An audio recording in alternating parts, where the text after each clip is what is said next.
Tervist! Tere! Mina olen Eesti Ekspressi postimees. Ja meil postimees käib väga vara. Ma juba loen teda.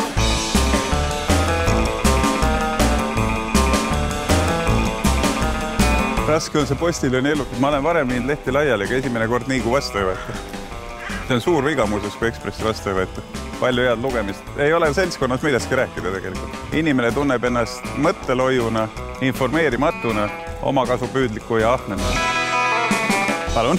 Aitäh. Siin on kultuuri osa, kus te võite filmide kohta lugeda, muusika kohta. Siin on palju sisukat lugemist. See ainuke leht, mida me reaalselt paberkujul ostame ka. See on niisugune kõva kotakas, millest ilmselt igaüks leiab midagi ja see kuulub ilmselt ka mingisuguste traditsioonide juurde. Paljudel Ekspressi kotis on siis kõige rohkem või? Kas me oleme siis nagu turuliidrid või?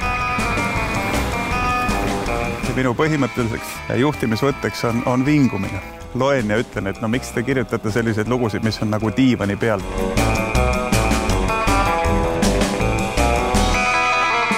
Valata ola. Näitame turvale. 25 aastat on läinud Eesti tärkava ühiskonna kapitalismi, demokraatia, kodanikuaktiivsuse peeglina. Need on olnud võidukad aastad, on olnud emotsionaalsed aastad, omakasupüüdmatus, siirus, elurõõm. Ekspress pilt. Me jääme sõltumatuteks, enamus võimuparteisid peavad meid oma vaenlasteks. Meie printsiip on kõigile pasunasse ja võrdselt, jäädes samas õrnaks, heasüdamlikuks ja jõhkraks üheaegselt.